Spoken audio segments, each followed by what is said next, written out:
Hey there, it is Melanie back with another heavy Metallurgy review. Today I'm going to be talking about the new album from the band Slimelord, Chytridiomycosis Relinquished.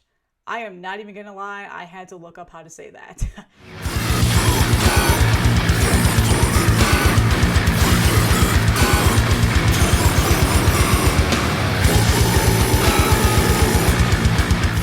This is the band out of UK and is their first full-length album after releasing 3 previous EPs that were simply phenomenal. The Delta Death Sirens, Moss Contamination, and Insurmountable Peril. Just this band, I'm a huge fan of them, and this is probably one of my most anticipated releases to come out this year. Been waiting for a long time for them to release a full-length, and they fit perfectly on 20 Buck Spin. So I was really happy when I saw that they got signed by them. Just a phenomenal band. It is a 5-piece that consists of 3 members that are also in the band Cryptic Shift. So if you're familiar with them, another phenomenal band.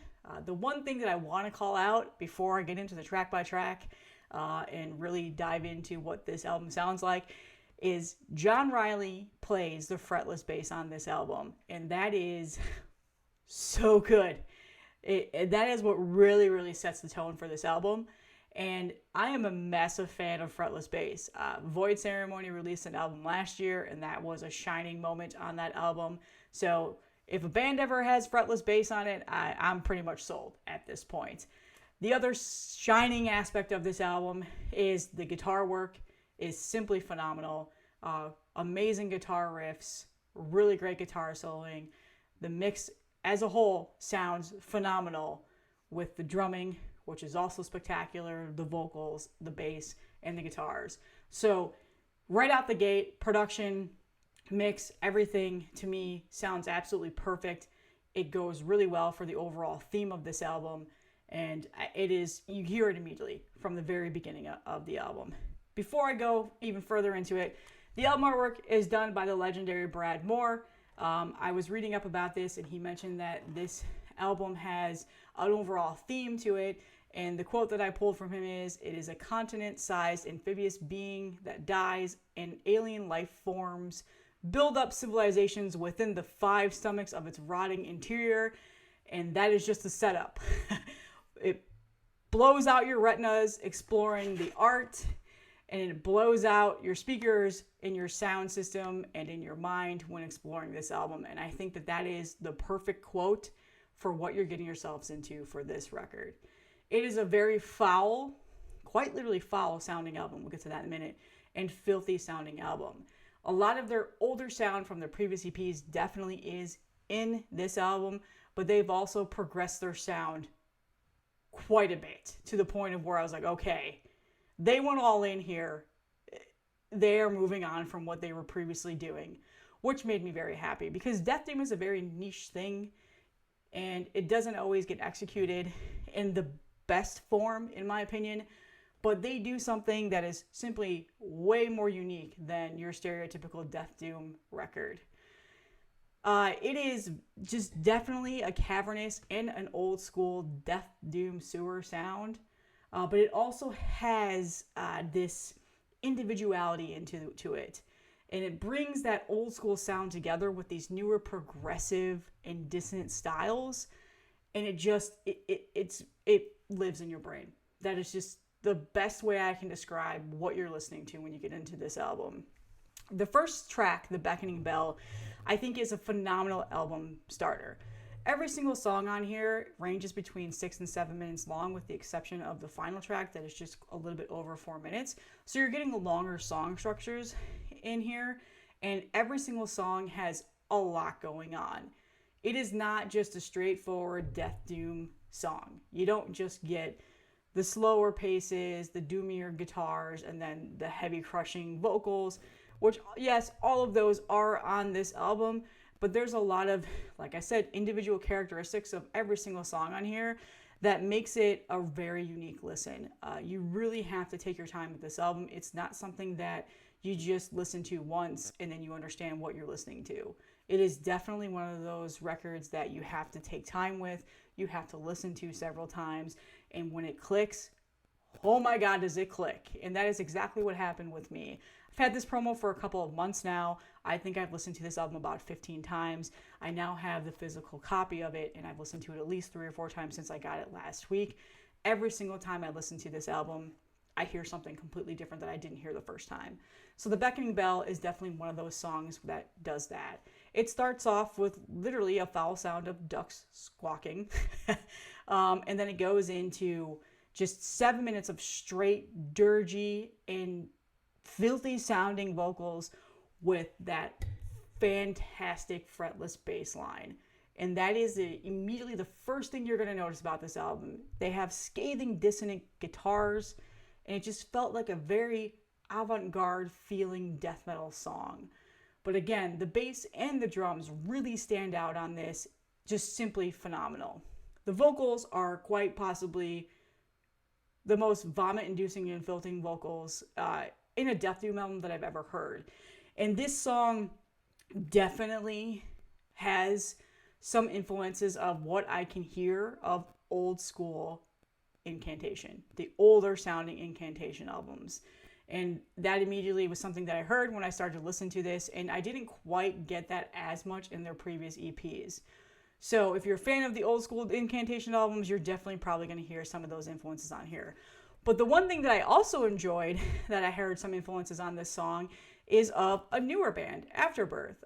They had some guitar tones and soloing at the end of this song that were very proggy and spacey sounding, and it reminded me of Afterbirth's album In But Not Of that came out last year. So that, of course, was simply something that I loved because that was something I loved about that album last year.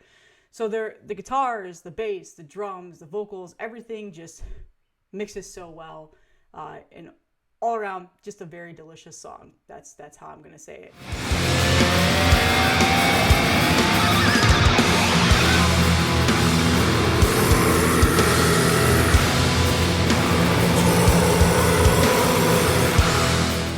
Gut Brain Axis is next, and again, this is more vomit-inducing vocals, phenomenal guitar soloing, death doom murkiness with spoken vocals this time.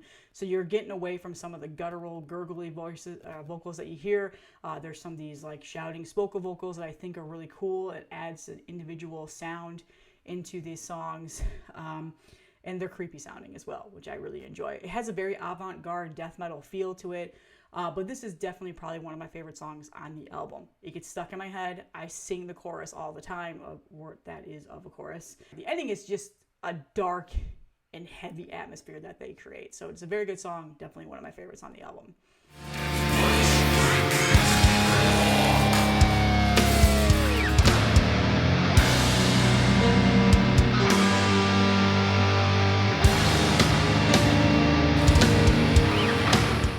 Splayed Mudscape is next. The bass and vocals, again, are spectacular. They stand out on this. It's got a very awesome groove sound to it. It's very catchy and a very swampy and filthy song.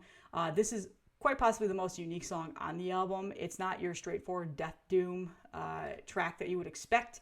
It's got an element of challenge to the listener. So take your time with this song. You may not like it when you first hear it, but after it clicks, like I said in the beginning of this review, it really clicks. There are just things that they do within this album that just, again, makes them stand out in the very oversaturated death metal scene that there is right now.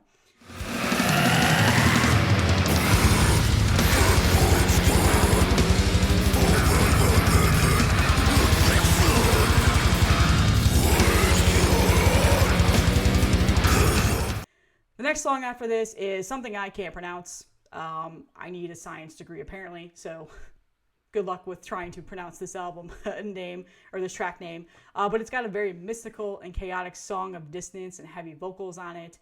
The vocals are pretty incoherent on this. I would say he really is in it on this. I couldn't even tell you what he's even saying, but it's very heavy sounding in that regard, and it's definitely got a proggy feel to it. So there's definitely this progginess that they add in that I really, really am enjoying, but don't let that deter you. Not proggy in a sense of like what Tomb Mold moved into. Definitely just not the standard chunky, beefy death metal riffs is what I'm trying to say here.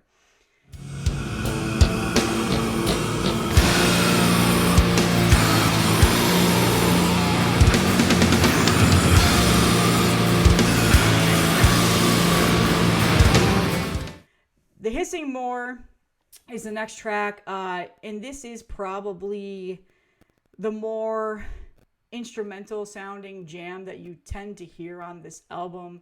The vocals don't really kick in until about 2 minutes in to the song, and this song is just utter chaos. It is heavy in utter chaos. It's definitely very auditorial, like it really just kind of ruins the ears in that regard, and I think this is probably my least favorite song on the album for that reason. It has a little bit more of that crazy avant-garde feel that I don't always want to hear or want to listen to. But it's not a terrible song, and it doesn't deter me from wanting to listen to the album. But again, not my favorite song on the album, but you may disagree, but that's just my overall impression. And after listening to this for a couple of times now, admittedly, I've skipped it a few times, but so pretty much the only negative thing that I have to say about this album. The next track, titled Slaughter March, more of that death doom with the creepy King Diamond almost sounding laughing in the middle of this. It's like a laugh track that reminded me of King Diamond, so pretty unique, but again, just a monstrous and crushing song, and also the fastest and heavy song on this album. So if you're looking for a little bit more faster, crushing death metal, this is that song on the album.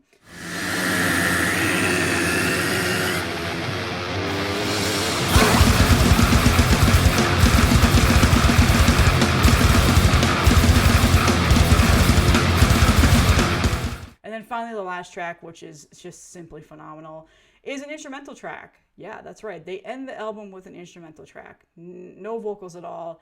And it's just a straight up jam fest. If you have this album, if you buy it, listen to the song very, very, very, very loud, because it is very good. When this band just jams out and does their thing, they do it so well.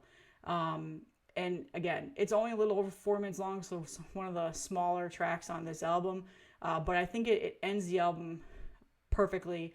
It ends with this terrorizing, creepy sounding fade out, and it leaves you thinking like, what did I just listen to? So final thoughts on this album. I was very happy with it. Again, being a fan of the band for several years now and really loving their EPs, I love what they progressed into with this. They have a unique sound within their band that sets them apart from the rest of the death metal bands that are coming out this year and previous years, and just as a whole. There are many times on this album where I got goosebumps. The music just took over my body. It ripped through my soul. Like, that is the overall feeling that I get when I listen to this album. Slimelord isn't just a copy-paste death metal band. They have their own unique sound that really makes them stand out from other modern death metal bands. It's a terrorizing and auditory assault on your ears. It's really not for the faint of heart. There's a lot to pick apart and listen to, but when it clicks, it really resides in your brain for a very long time. And for that reason, when an album does that to me, it becomes an instant classic that I listen to often and often tell people to listen to. And yeah, so I love this album. I'm very happy with it. I think that they released a phenomenal debut. I do wonder what they will continue to do within their career, but we'll get to that at some point. But for now, I'm enjoying it for what it is. That's all that I have today. I do have a special call to arms that I want everybody to know about. Lifeless Chasm Records is a phenomenal tape distro and label, and they just issued a new copy of Nithing's Agonal Hymns on tape.